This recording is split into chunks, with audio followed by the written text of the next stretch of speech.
Me and Dan, if you just want to join me on the screen now. And sorry for the slight switch around in the timings there. I won't explain why, but glad that you're with us now, and we can have this discussion. Is Dan should be joining us in a sec as well, and then here we go. Right, great. So I'll leave you to have your discussion. Just 15 minutes, please, and then I'll come back on and introduce our next speaker. Thanks very much, Graham, and amazing to hear from John, as ever. I look forward to the conversation later on, and great to see Immy as well.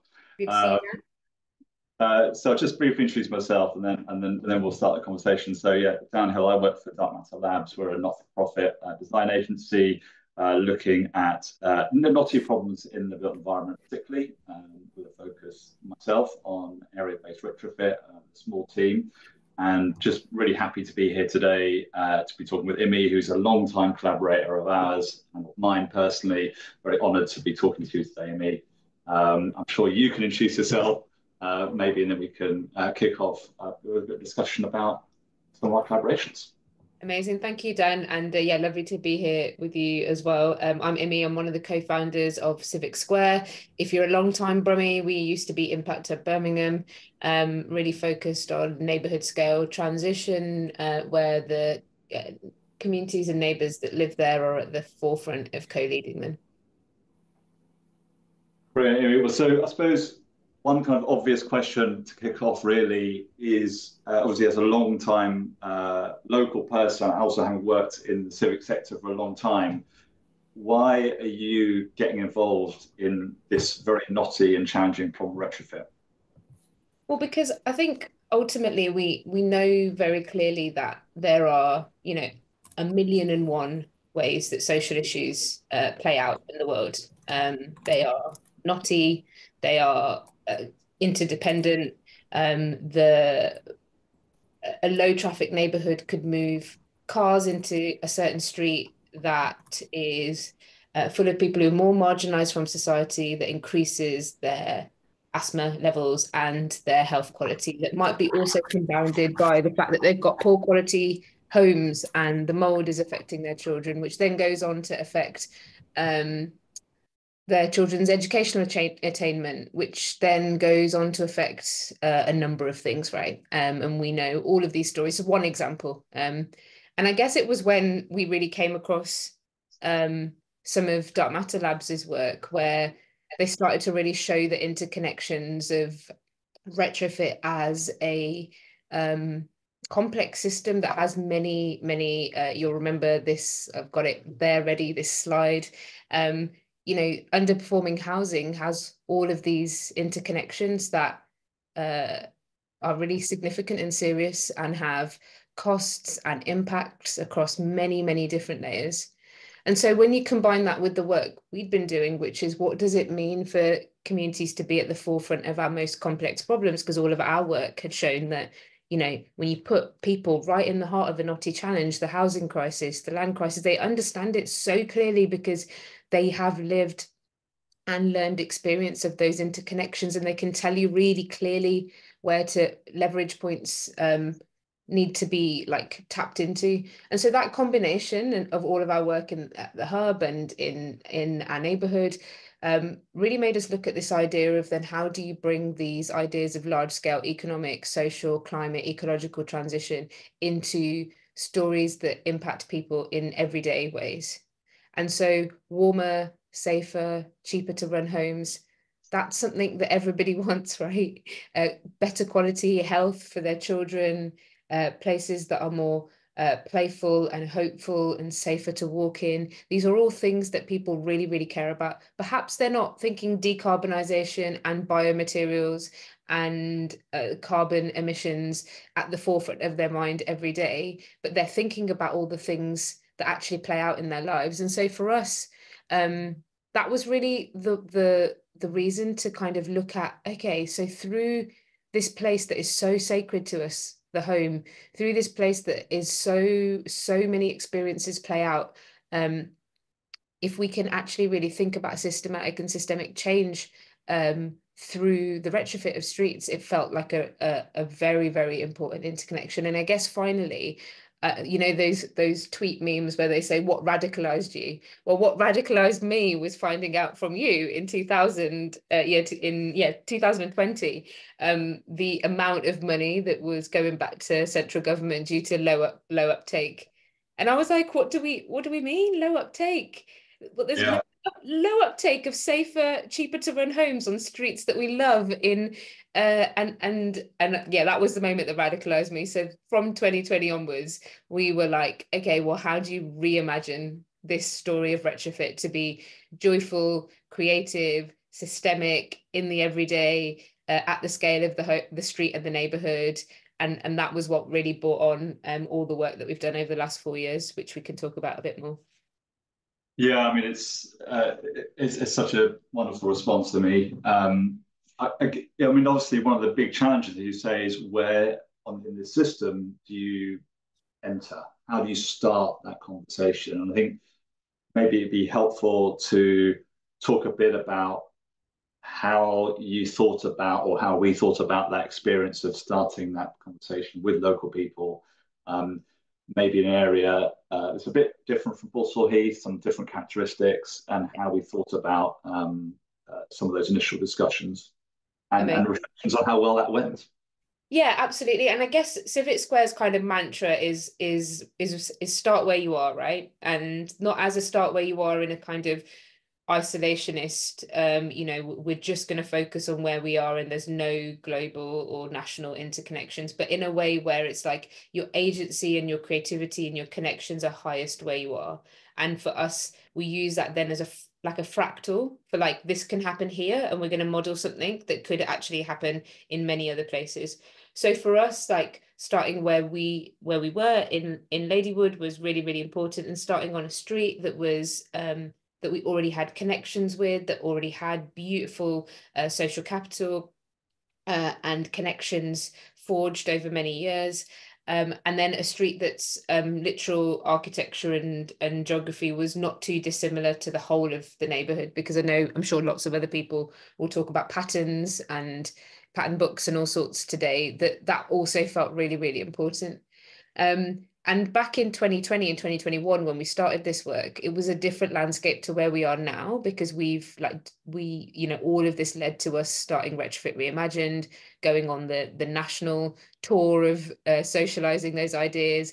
And there's so many people from Balsall Heath to Saltaire to Walthamstow to streets are activating everywhere now, right? But when we were first starting that, we were quite out there, right? And like we would go with like a table and coffee and tea every week, and we would just set up on the street, and we would start just listening and talking to people. Unfortunately and fortunately for us, the peak of the energy crisis and the energy bills also came in that first winter. So suddenly people were thrusted and catapulted into this conversation. We had people like Insulate Britain and other, like, you know, things in the zeitgeist. Bills were being talked about everywhere. And so this really started to be a way in which we could have conversations that were really particularly about retrofit and people's bills and their experiences, but also more broadly, we focused on reimagining the street. We focused on a dream fund that started to make interventions into front garden furniture, biodiversity, looking at the other things, right? Where you don't have to start straight away by being like, are you ready for £10,000 worth of retrofit measures? You know, which just doesn't land in the same way as what could our front gardens be for? How do you reimagine your street? And so we started to go in from that angle. We used to just set up on a table on the street. We'd have tea, we'd have coffee in all weathers, and we just listen, we'd talk, we'd hear the experiences, the dreams. We learned all these, like, I don't have time to tell everyone, but we have all these stories of like other measures that just happened to people, and they've got this equipment like hanging off their house that they don't know how to use.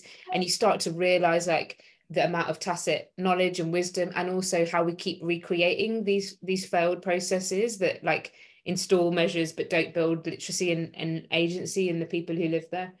So slowly that started to build through street parties, through pop-ups, through, as I said, a dream fund that we activated, which was just micro grants for people to start making changes that led to all sorts of different things: road closures, play, sharing libraries, back boxes, rewilding, growing, and starting to build into that wider story. We also did with Phil Beardmore and crew the retrofit assessments to start to look at what the transformations and changes could look like. And so yeah, what was amazing was it just started to grow itself. You know, the energy became it's infectious, and neighbors would tell neighbors, and new ideas would start to emerge. But then we also started to introduce, and this is the thing that I think often people might feel like it's not really possible, but we started to introduce the messy connected stuff. We started to talk about the money and how it doesn't work. We started to talk, you know, listen to them about contractors. We started to hear about the skills on the street. We started to hear that there's a retrofit installer on the street, but at the moment his only clients are like very rich people who are doing individual homes. So he doesn't really know how to get into this more community-led retrofit.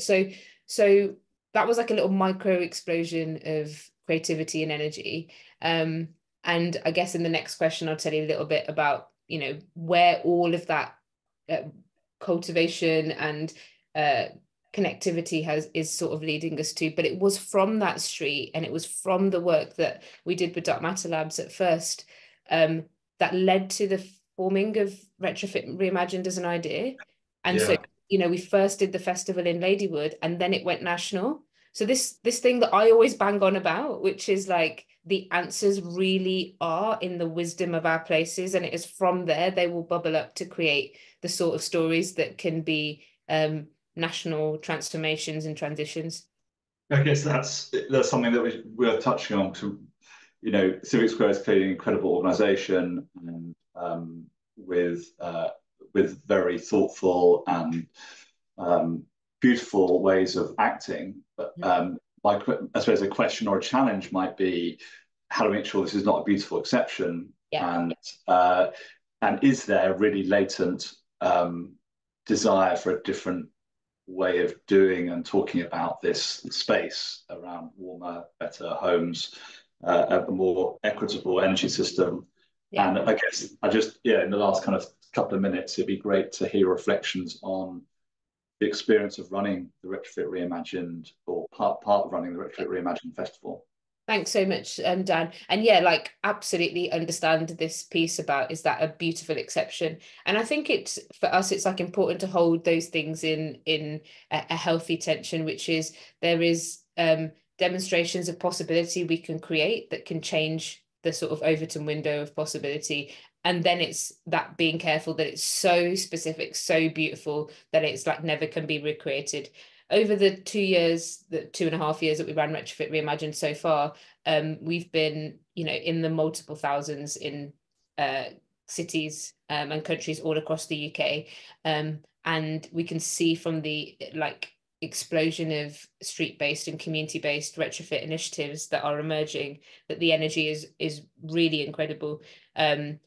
Partnering with people like the National Retrofit Hub has been really, really helpful, because what we're also doing now is sort of starting to codify this this piece of work that we're going to do, because we're going to go into the actual co-led, co-designed retrofit of the street with our neighbours at Link Road, and this kind of dream fund, sort of the micro grants, the way to look at participation and engagement, how to look at governance so that it is collectively designed and decided, and then how to look at those next stages of what happens with how we steward and continue the changes, because very rarely do you have all the money to retrofit and do things in one go. We're starting to sort of build that into a bit of a collective picture.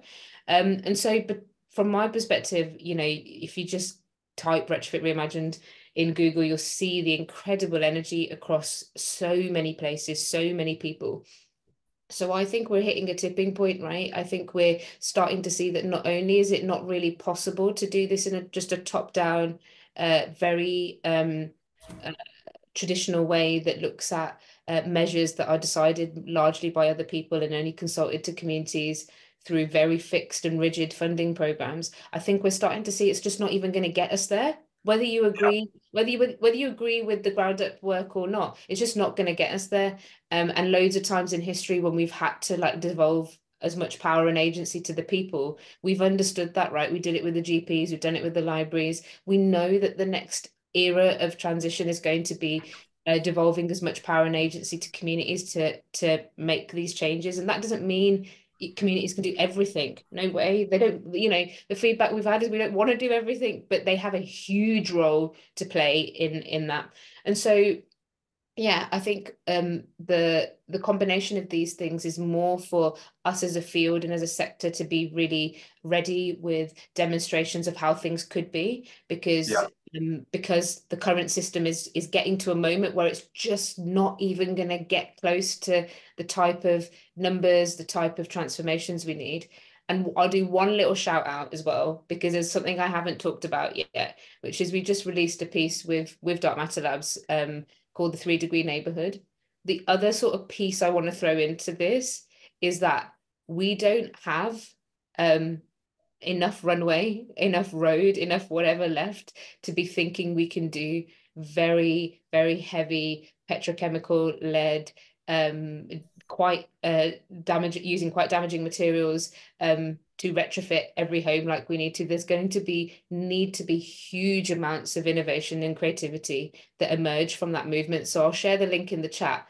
Have a look at it, because I think there's a connected story here that has to go beyond us, and it's going to take some large leaps of imagination, and hopefully Retrofit Reimagined and some of the work and many other street pioneers are doing are helping to move that over to window of possibility over a little bit. Thanks, Immy. We've run out of time, but what I think there's a really great introduction for a conversation later on this morning, where let's have that debate. Let's have a debate about what the involvement of communities is, what the experience of our panelists, see if we can come to some level of conclusion. But thank you so much, Immy. Always great to chat, and look forward to seeing you in a bit. I'm handing back over to. Thanks so much, Dan.